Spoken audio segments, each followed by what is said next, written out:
Happy Friday, everyone. I am making dinner. It's a Friday night, and it's kind of feast or famine around here. Usually by the end of the week, we've kind of gotten through all of our meal prep, but I'm going to try to make something still tasty so we don't end up eating out. Sometimes it's cool to just order a pizza on Friday or do takeout or whatever, but tonight I'm going to try to cook something healthy and fresh to stay on track because it's the new year and I'm trying to stick with some healthy goals. I have a new challenge starting Monday, so I might as well start today.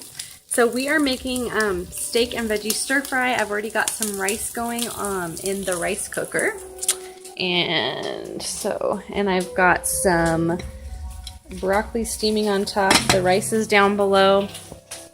So that's a really simple way. Obviously it takes like 15-20 minutes to cook. And then I diced up some green peppers and mushroom, and I just drizzled it with a little bit of olive oil, and I'm sauteing it in the pan, and then I'm going to go ahead and dice up my meat right now. Okay, so I've got my sauteed vegetables just about done. I don't want to cook them all the way down. I am going to remove the vegetables from the pan and then put them off to the side. And I'm going to cook off my meat now. I've just sliced up a bit of tenderloin. I actually happen to have some elk tenderloin I was blessed with by my uncle because he went hunting this year, brought back some elk, and it's a nice lean cut of meat, super flavorful, really healthy, very tender. So, but if you don't have that, any kind of steak that you like, I try to stick to lean meats. Or you know, you can find it in the grocery store. You can find meats that are already cut up for stir fry. Cost a little bit extra, but the work's done for you, so you don't have to chop it up. So we're just gonna sprinkle that with a little bit of Himalayan salt and some cracked black pepper. I'm gonna saute that in the pan and let that almost come to I like a medium rare cook temperature, but that's kind of up to you. So cook it. It really doesn't take that much time when it's already sliced up. And then at the end, we're going to throw those veggies back in the pan. So I've got green bell pepper, some mushroom, and then I have the broccoli over there steaming in the rice cooker. So at the end, I'm going to throw the broccoli and the veggies, all the veggies, back in the pan with the steak. And my secret weapon for my stir fries is coconut aminos. This garlic flavor is amazing. It changes everything. I used to buy the really sugary, really kind of like a glazed, teriyaki glaze that you find already mixed up at the grocery store, but that stuff is filled with sugar. It's super strong, and it's just not that good for you. It has a lot of artificial stuff in it, so throw that out.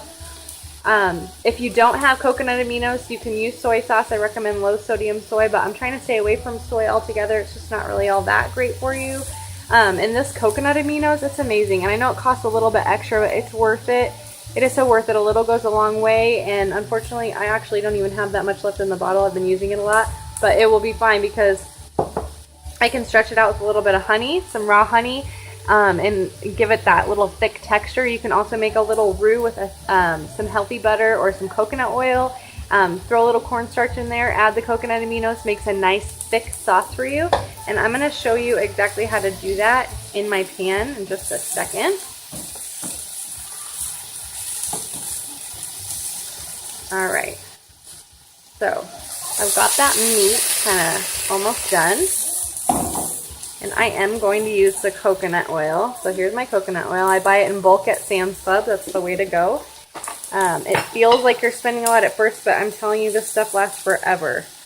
So I'm going to do just I'm going to do a tablespoon, and this is going to feed, this particular amount is going to feed about 2 people.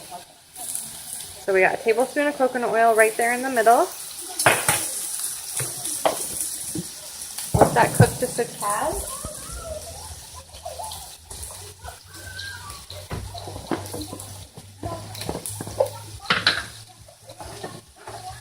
And then we're going to do just a teaspoon of cornstarch added right to the coconut oil. I'm going to mix that up. It's going to make a little paste.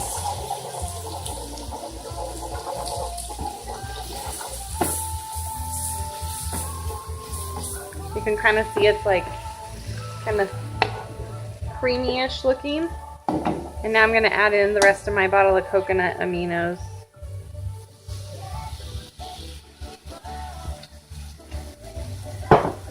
A little bit of honey. And I mean, I'm not much of a measurer, but if I am following a recipe, I do follow the recipe, but this is totally just off the hip. I'm gonna add those veggies back in. Get my broccoli.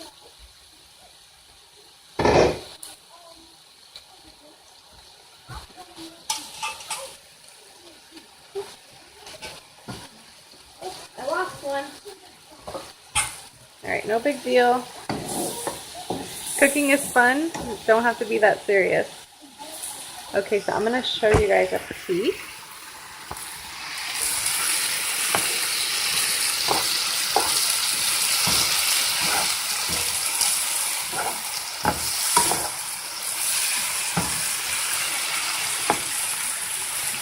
Alright, put my camera down. So it would have been more saucy if I had more coconut aminos, but it's going to be totally flavorful, so it's not that big of a deal that I don't have a ton of sauce for me anyways. But ideal cases, you would have a full bottle and you can use, I'd say about a 1/4 cup for what I just made. I'm dropping food all over the place today. Anyway, so that's what it looks like. Let me get a little bit more light on the subject. So, yeah, it's so good. And I'm just going to serve that over some brown rice. And this is going to feed, this will feed easily 2 people, but I'd say 4 people for this. So, yeah, it's about 1 pound of meat and about 4 cups of veggies. So, anyway, hope you guys enjoy. Happy Friday.